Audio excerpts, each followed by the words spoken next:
보면 사도 바울도 자기가 기록을 했지만 그 자신도 생각하지 못했던 거칠 수 있는 내용들을 세 가지 질문이라는 것으로 묶어서 여러분과 함께 잠시 하나님의 뜻을 생각해 보는 시간을 가지려고 합니다.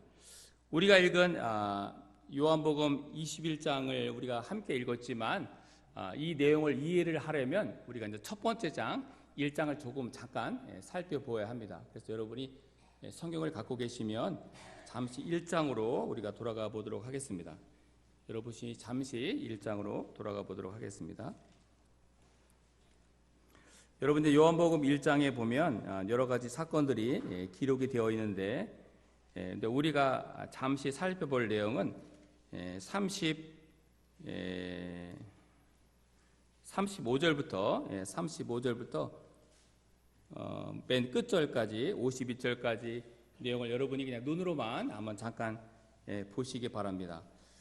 여러분이 이제 눈으로 이렇게 보시면 35절부터 맨 1장 맨 마지막 절까지의 내용은 예수님이 후에 예수님의 첫 번째 제자가 되는 사람들, 우리가 너무 잘 아는 안드레나 요한이나 베드로나 빌립이나 나다니엘 이 5명을 처음 만난 사건을 기록을 하고 있습니다. 근데 이제 제가 여러분과 함께 생각해 보고 싶은 질문은, 첫 번째 질문은 이것입니다. 왜 갈릴리 어부들이 요단강가에 와 있을까? 왜 갈릴리 어부들이 갈릴리 호수에 와 있지 않고 왜 요단강에 와 있지? 이것이 여러분과 제가 함께 잠시 생각해 보고 싶은 질문입니다. 이 질문을 여러분이 이해를 조금 하시려면 역사적인 배경을 조금 살펴보아야 합니다.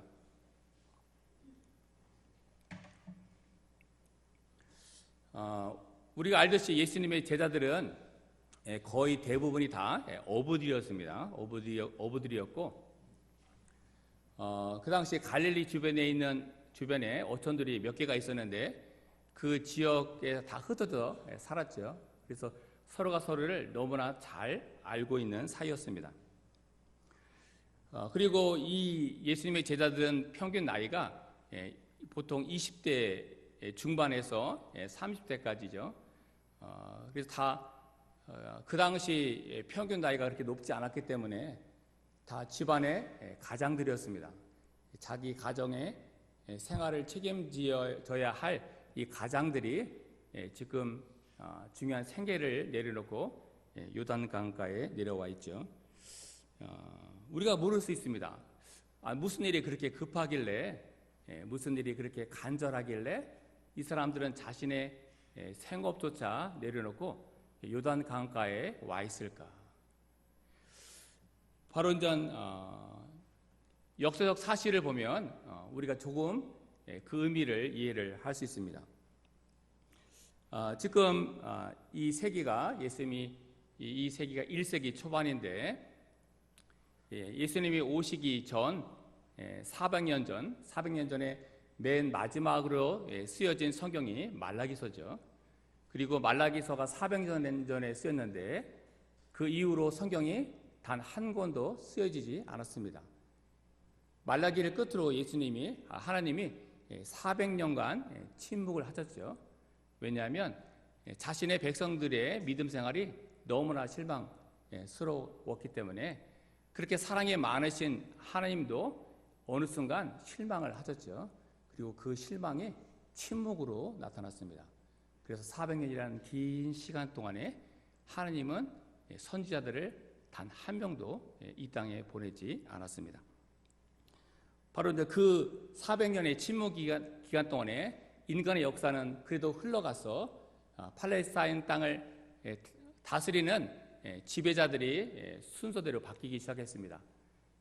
이스라엘이 바빌론에 멸망했기 때문에 바빌론이 왕 노릇을 하다가 또 페르시아한테 그 왕위를 빼앗겼고, 페르시아는 우리가 너무나 잘 아는 알렉산더 대왕의 그리스에 그 자리를 넘겨주고, 예수님이 오셨을 당시에는 로마가 팔레스타인 땅을 지배하고 있었습니다.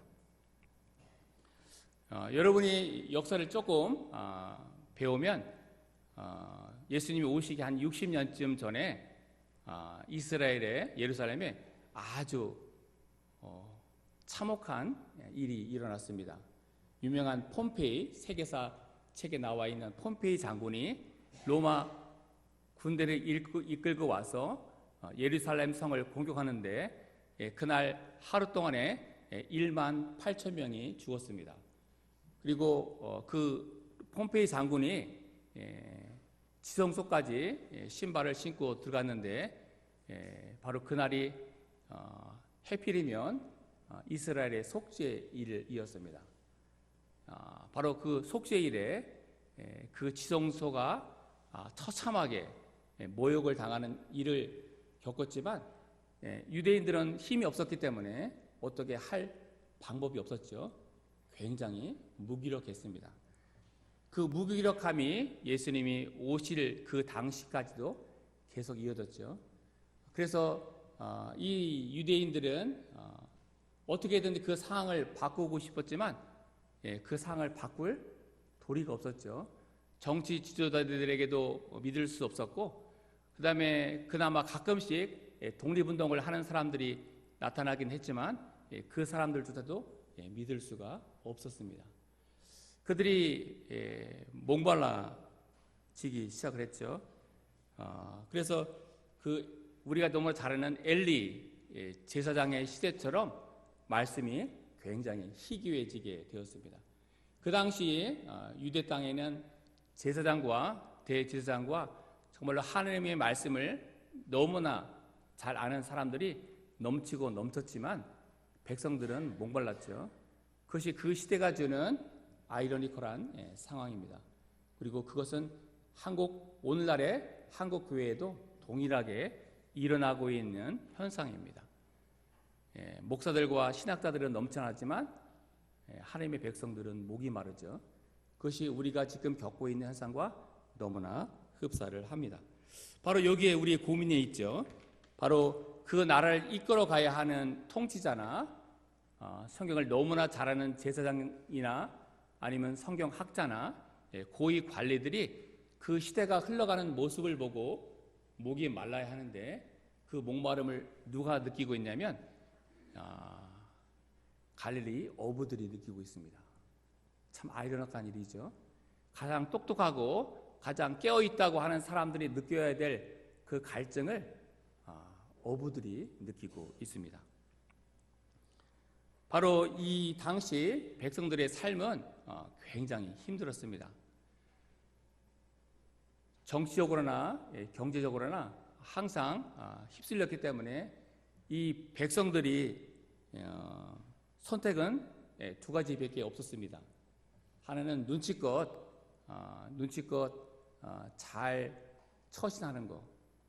조금 하나님의 말씀은 어긋나지만 그래도 눈치껏 살면서 가족들을 잘 챙겨 먹이는 거. 이것이 첫 번째 대안이고, 하나는 고달프지만 하나님의 말씀과 하나님의 가르침을 따라 사는 거죠.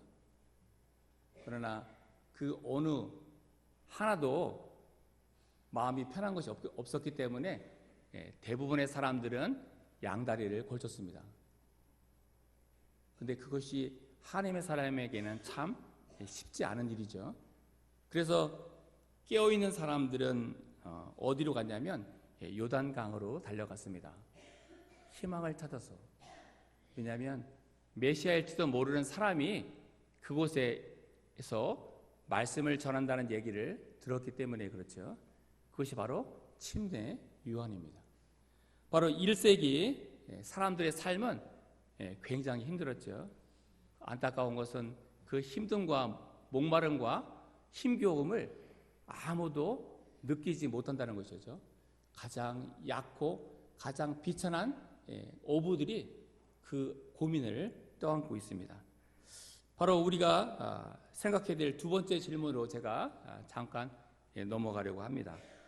제가 아까 역사적인 사건을 조금 더 설명을 했는데 조금 부족한 듯해서 조금 더 한번 보강을 해보겠습니다. 여러분이 복음서를 이렇게 읽으시면 복음서에 등장하는 인물 중에서 헤롯 대왕이라는 사람이 있습니다. 예수님이 오실 당시에 왕이었죠. 헤롯 대왕. 그 헤롯 대왕이 기원전 4년에 죽었습니다. 기원전 4년. 그가 죽자 로마 정부에서는, 로마 황제에서는 그 후임자를 세워야 되는데, 당시 헤롯 대왕에게는 아들이 3명이 있었는데 어느 한 명한테 그 전체를 맡기기에는 역량이 딸렸죠. 누군가는 세워야 되는데 역량은 딸리고, 그래서 그 당시 로마 황제가 우리가 너무나 잘 아는 아우구스투스였는데, 그 아우구스투스가 고민을 많이 했습니다. 그러다가 제일 노른 자인 유대 땅에는 큰아들 아켈라오라는 사람을 세웠고, 그 다음에 나머지 반을 쪼개서 갈릴리와 베리아 지방에는 우리가 너무나 잘 아는 안티파스 둘째에게 주었고, 그 다음에 갈릴리 북동부 지역에는 막내 아들 빌립에게 주었습니다. 헤롯 대왕이 굉장히 정치적인 모사꾼이었는데, 그의 3 아들 가운데 둘째인 이 안티파스가 자기 아버지를 가장 많이 닮았습니다. 야신가였죠. 그 야신가였기 때문에 로마 황제가 아우구스투스가 자기에게 갈릴리를 물려준 것에 대해서 내심으로는 실망이 컸죠. 자기 혼자도 그 온 땅을 다 잘 다스릴 수 있는데, 그래서 참 아쉬웠지만 그 당시 로마 황제는 너무나 강력한 통치였기 때문에 그냥 참을 수밖에 없었죠.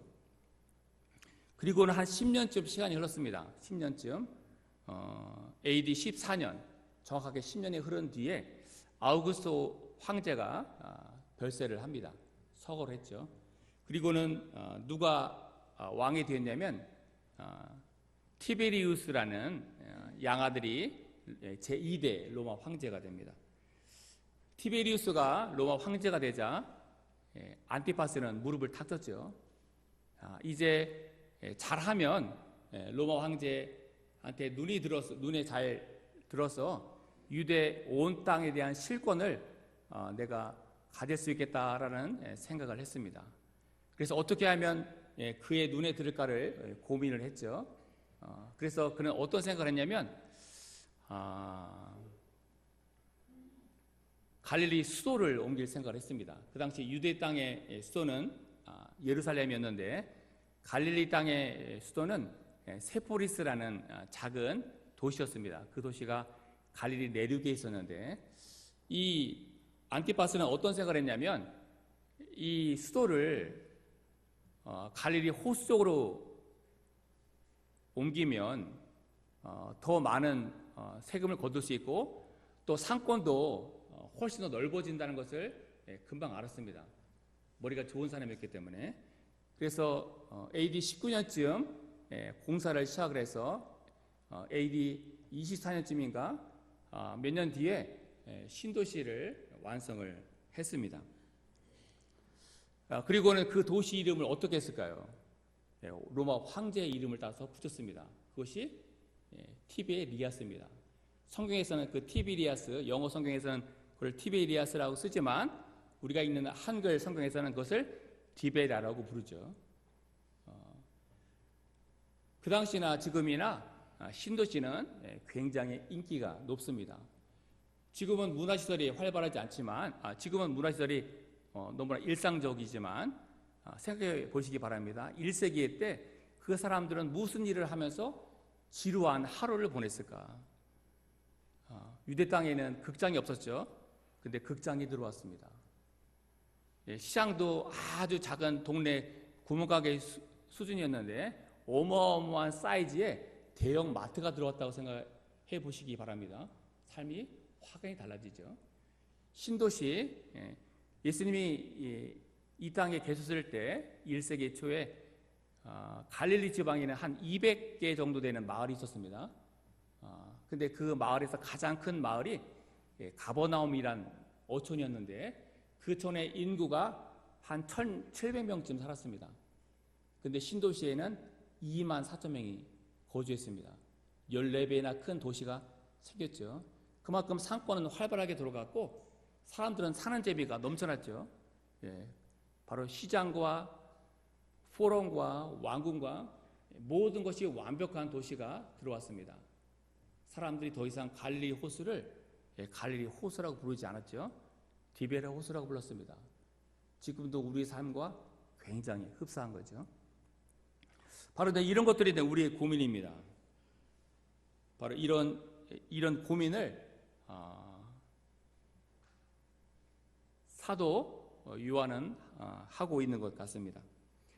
바로 여러분이 우리가 요한 복음 21장 1절을 잠깐 한번 더 보겠습니다. 여러분이 너무 지루해 하셔가지고 요한 복음 21장으로 돌아가겠습니다.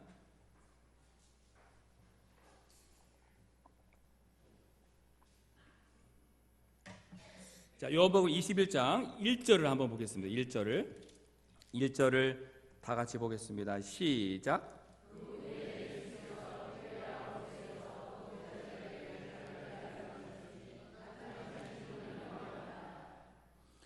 예, 여기 보면 디베레 호수가 나오죠. 이 디베레 호수가 여러분이 요한복음을 찬찬히 보시면 한 군데 더 나옵니다. 그게 요한복음 6장 1절에서 나오죠. 여러분이 6장 1절이 나서 나오지만 여러분이 5장 끝을 보면 어떤 사건이 적혀 있냐면 오병이어의 사건이 적혀 있습니다. 너무나 유명한 사건이죠. 예수님이 보리떡 5개와 물고기 2마리로 5,000명, 진짜 실제로는 2만 명을 먹인 대단한 사건이죠. 근데 그 사건이 일어난 끝에 어떤 일이 일어났냐면 백성들이 예수님을 왕으로 세우려고 하죠. 그때 예수님이 단호히 거부하고 그곳을 떠날 때 사도 요한은 그곳을 디베레라고 표현을 하고 있습니다. 굉장히 의미심장하죠. 지금으로 말하면 그 당시에 무명 시절이었죠. 거의 무명에 가까웠던 예수님을 몇만 명이 모이는 교회에 담임 목회자로 청빙하겠다는 것과 똑같습니다. 그런데 예수님은 단호하게 그것을 거절하고 떠난 장면을 우리가 보고 있습니다. 바로 우리가 사는 삶이 굉장히 조심스러울 때가 있습니다. 왜 예수님이 부활하신 후에 부활하시기 전에 그 자신의 제자들을 너희가 나를 갈릴리에서 보리라고 말씀하셨죠. 여러 군데도 많은데 예루살렘에서 본다고 하면 더 멋지고 좋았을 텐데 왜 예수님이 부활하실 때 너희가 너희들을 갈릴리에서 만나리라고 말씀을 미리 하셨을까? 갈릴리는 여러 가지로 우리에게 주는 의미가 굉장히 많이 있습니다. 우리가 여러분이나 저나 교회와 가정을 거의 삶의 전부로 생각하며 살아갑니다. 사실은 직장을 다녔지만 저도 교회와 집과 학교 이외에는 다른 데는 가본 적이 거의 없습니다. 그러니까 아는 게 없죠. 대부분의 사람들은 다 그런 삶을 보냅니다. 근데 이 요한복음 우리가 방금 읽은 이런 내용들을 이렇게 보면 그 시대에 그냥 지극히 평범했던 어부들, 지극히 평범했던 어부들이 그 누구도 느끼지 못하는 어두워가는 시대에 대한 안타까움을 느끼죠. 그 누구도 느끼지 못하는 신앙이 약해지는 것에 대한 안타까움을 어부들은 느낍니다. 이런 마음을 갖고 있는 사람들을 구약에서는 뭐라고 부르냐면 선지자라고 부르죠. 선지자. 여러분들이 아모스서를 읽으면 아마 7장 14절쯤에서 그 아모스가 자기 자신을 사람들에게 소개하는 글이 짧게 나옵니다. 그때 아모스가 뭐라고 소개했냐면 나는 뽕나무를 재배하는 사람입니다. 아모스가 하나님이 아모스를 선지자라고 불렀지만 아모스는 자기 자신을 누구라고 생각하냐면 뽕나무를 재배해서 판매하는 사람. 갈릴리 어부인 베드로와 하등의 차이가 없죠. 그 당시 기준으로는 지극히 평범한 직업을 갖고 있는 사람입니다. 바로 그런 사람이지만 그 시대가 흘러가는 모습을 보죠. 그거를 우리가 현대 용어로는 분별력 있는 눈이라고 표현합니다. 그 눈을 가진 사람을 우리는 선지자라고 하죠. 그리고 그 선지자를 신약에서는 뭐라고 부르냐면 깨어있는 자라고 부릅니다. 깨어있는 자. 여러분이 어떤 직업을 가졌건 어떤 직분을 가졌건 여러분의 삶에 이 시대가 흘러가는 것에 대한 목마름이 있고 안타까움이 있으면 여러분은 깨어있는 사람이고 동시에 하나님이 여러분을 선지자로 부르셨다는 사실을 기억을 하셔야 합니다. 지금 우리가 살아가는 이 시대에는 바로 어떤 사람을 필요로 하냐면 베드로 같이, 요한 같이, 나다니엘 같이 지극히 평범한 직업을 갖고 있었음에도 불구하고 깨어서 이 시대가 흘러가는 모습을 안타까워하며 기도하는 사람이 필요하죠. 바로 그런 사람을 하나님은 지금도 애타게 찾고 계시죠. 그런 사람들이 적어질 때마다 사람들은 무엇을 느끼냐면 목마름을 느끼죠. 그것이 1세기 유대 땅에서 벌어진 일입니다. 제가 한번 세 번째 질문으로 넘어가 보겠습니다. 세 번째 질문은 우리가 읽은 27장 11절을 보면 나옵니다. 함께 보겠습니다. 27장 11절, 21장 11절. 다 같이 보겠습니다. 시작. 시몬 베드로가 올라가서 그물을 육지에 흘러올리니 가득히 찬 물고기가 153마리라 이같이 많으나 그물이 찢어지지 아니하리라. 아멘.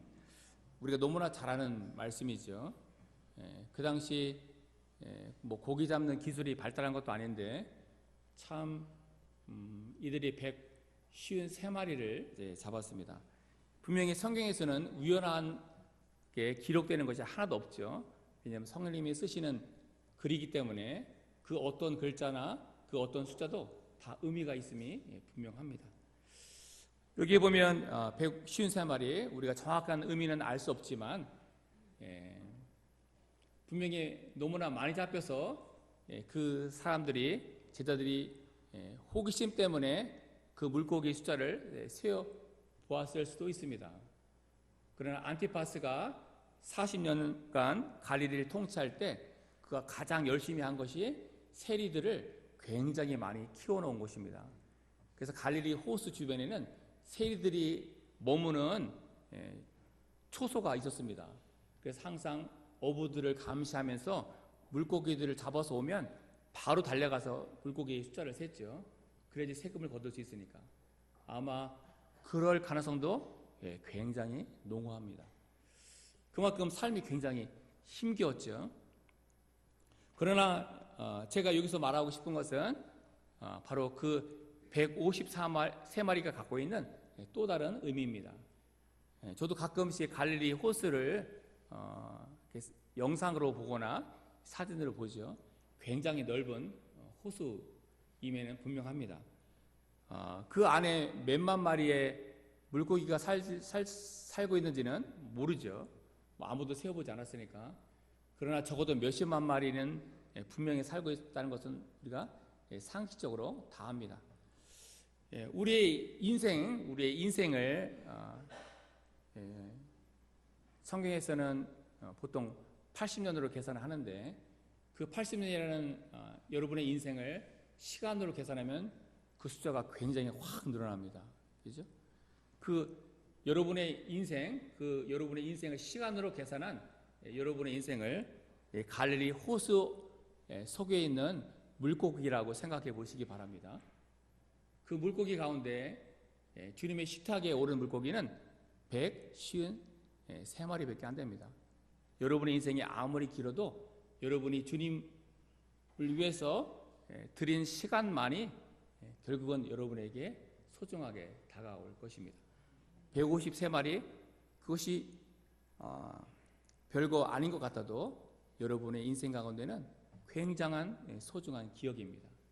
바로 여러분의 인생이 아무리 길어도 153시간이라는 시간을 주님 앞에 드렸다면 여러분은 분명히 베드로처럼 주님이 물으실 겁니다. 너는 나를 사랑하느냐? 그렇죠? 우리가 사랑하는 것은 항상 무엇으로 표현이 되냐면 시간으로 표현이 되죠. 우리가 주님을 사랑하면 더 많은 시간을 보내게 됩니다. 바로 그 시간이 여러분을 행복한 사람으로 만들어줄 것입니다. 기도하겠습니다. 하나님 아버지, 오늘 저희들에게 말씀을 주심을 감사하며 이 말씀을 따라 우리가 살기를 원합니다. 하나님, 우리가 스스로에게 이렇게 묻기를 원합니다. 나는 어디에 있는지, 나는 요단강에 있는지, 갈릴리 호수에 있는지, 아니면 디베랴 호수에 있는지. 하나님, 나의 인생이 디베랴 호수가 아니라 언제나 갈릴리 호수가 되게 도와주시옵소서. 그리고 우리가 많은 시간을 가진 것 같지만 우리가 주를 위해서 쓴 시간은 153시간밖에 안 될 수도 있습니다. 하나님, 우리가 더 많은 시간을 주를 위해 쓰게 도와주시옵소서. 예수님의 이름으로 기도합나이다. 아멘.